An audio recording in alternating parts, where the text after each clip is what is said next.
Hello, TFE Total Franchise Experience, where fantasy's at its finest. It's me and Tony coming at you again. We are going to take a look at the Montreal Expos as they sit today, January 19th. Spoiler alert, we're doing a bunch of these at once. We're not actually doing them day by day. You may notice that we're wearing the exact same clothes. Actually, man, I'm not even a big college basketball guy. I like that hoodie. That is a sharp. I like black and yellow.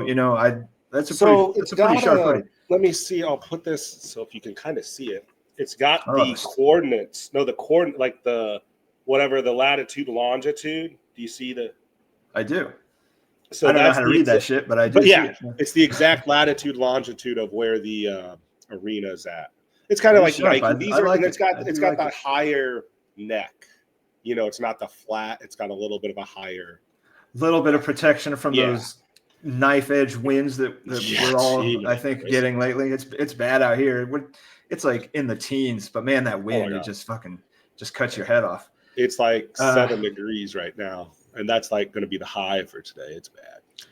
What's the beer for the Expos? You got a Canadian? Yeah, you got some. So we did hams from the land of the sky blue waters. The beer is refreshing. That's kind of like a king symbol, you know.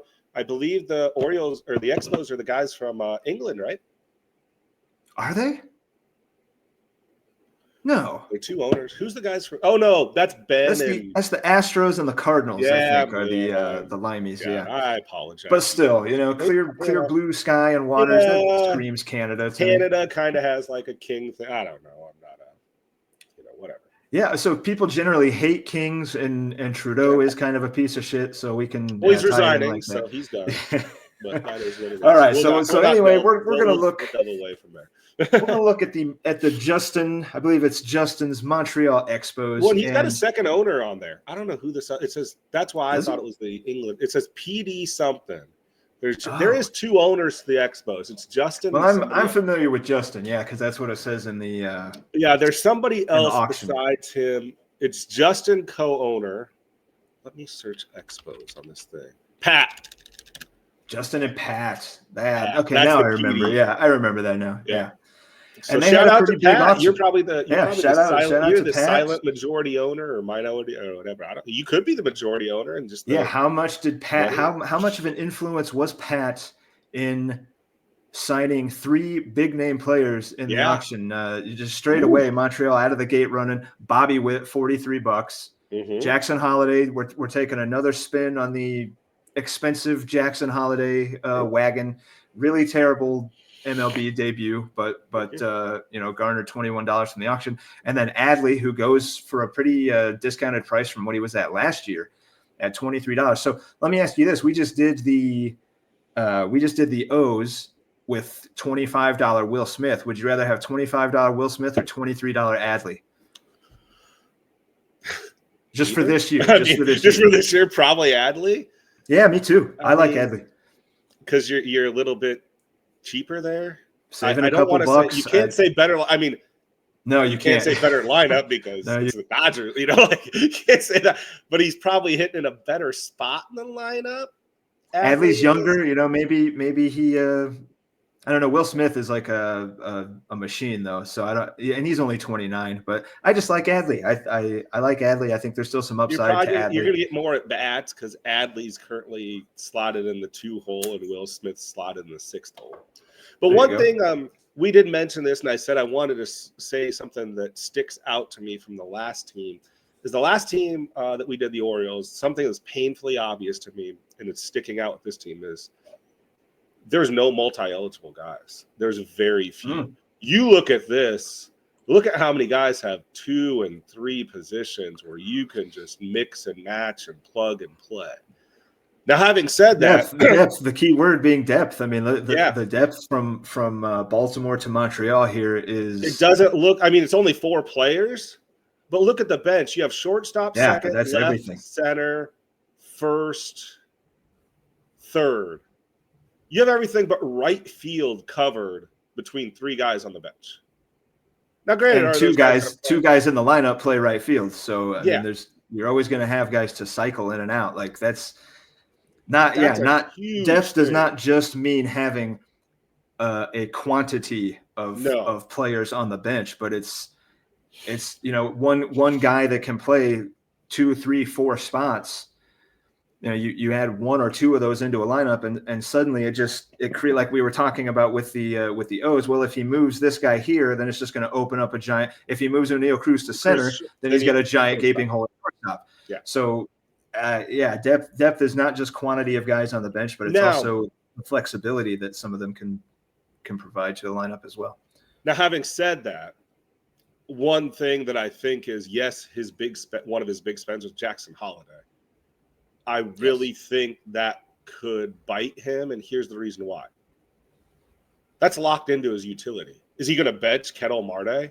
Is he going to bench Jackson Holiday? He is now locked into his utility. So he's at least for the early part of the season, for sure. Yeah, he's kind of fudged his flexibility a little. Because where does Holiday end up probably playing the most on that? Because they have Jordan Westberg, I think, as the – is it? No, Jordan's third. They have Jackson Holiday at second. Yeah, but I could easily see Kobe Mayo needing, playing his way into at-bats on that team, and he plays third. So, I mean, guys are going to bounce around. Westberg can kind of play all over the place. Maybe there's a chance that Holiday gets some flexibility, a month or 2 into the season. But, yeah, we're talking about it as it is right now. And you're right. Yeah, it's either him or Marte that's pretty much has to go in the utility spot, because you don't want to bench, that kind of money. Yeah. So, $44 combined on Adley and Holiday, kind of banking on the real-life Oriole lineup. Mm-hmm. And then, of course, Bobby Witt, who could be argued is one of, if not the most valuable bat in a league like this, even in a points league where a lot of his value comes from steal. He's just so good. He's just so good. He's 24. There's more upside to be hit. Maybe Jonathan India in that lineup does something. Maybe it helps a little bit, helps the counting numbers a little bit for Bobby Witt. But $43, I don't think that's that crazy. No, I think that's a nice buy for a guy that could score 700 points. But I mean, you also want to say this, and I'm assuming this. I mean, but you never know with how contracts were offered. Like, that's got to be a 1-year contract. I don't think you're extending him at 45. Probably is. They do take Yandy off of the books next year at $23, and let's see what else. Anybody else? You're rid of Robert Suarez for $10. So maybe they find a way. If he puts up 750 points and puts up an MVP season, maybe you keep him at 45. For one more year. But yeah, that's a fair point. But again, we're looking at them as they are today, and one thing that he slots very nicely into that lineup. I'm scrolling through this, and there's one thing that I noticed.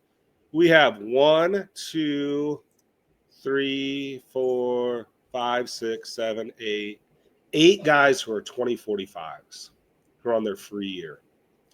That's a lot of flexibility. Did well in the prospect section of last year's, or picking them up or whatever. You know what I mean? Like getting the guys that are, that's something that I think is not being discussed enough, is that flexibility of getting that guy in his second year. Granted, it's $3 instead of $1, but that's dirt for most of these guys. Some of these guys who are 2045 might be a little more because their contract, some are 6, like Luis Angel Acuna 6, but most of these 24-85 guys going forward are going to be $1 to 3. And that's huge to get that free year to look at them. And, say you're out of it or even you're in it.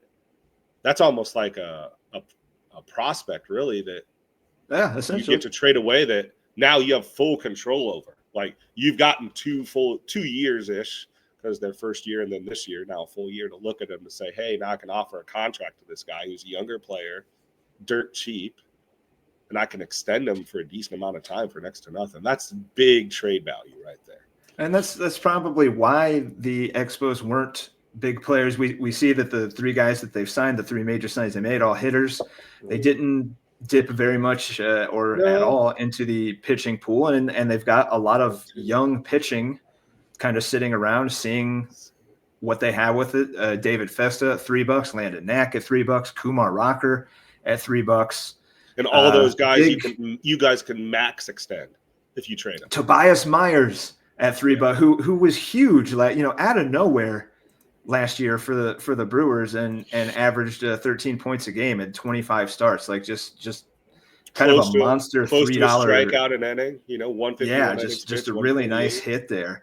Yeah. So they didn't need to play around in the pitching pool at all, and gonna see how what they have carries them into the year. So I mean, and depth here too. They pretty much have a full team. What are they looking at right now? 20, 25, 26. So yeah, they're essentially full. I mean, they also got, we didn't even mention the guy whose last name takes across his whole jersey, Simeon Woods Richardson. Like, you see that guy pitch and it's like a half moon or whatever, I kind of like Montreal. This is a solid. Like, I like the bit. There's many different ways they can succeed with this build.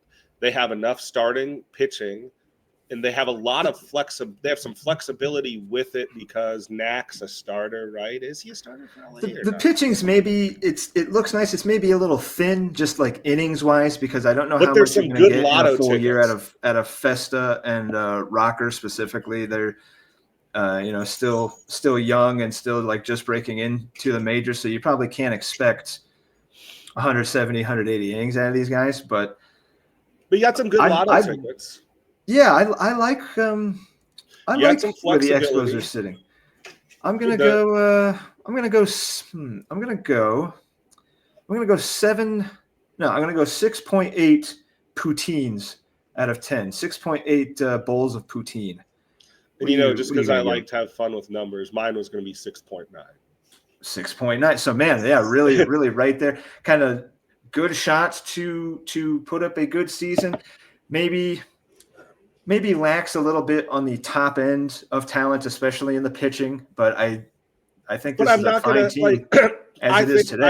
I think I could easily say 7 out of 10 times this team will probably beat Baltimore in weekly matchups. That might be conservative. Probably beat Baltimore, did you say? Yeah. Oh, geez. Yeah, I'd give them a 70. Yeah, the complete lack of depth that the O's have. Yeah, that's right. Yeah, we're going in the high now sixes. People are going to know what order we did these pods in. Whatever. Right. So 6.8 bowls of poutine for me, 6.9 bowls of poutine. And by the way, poutine I absolutely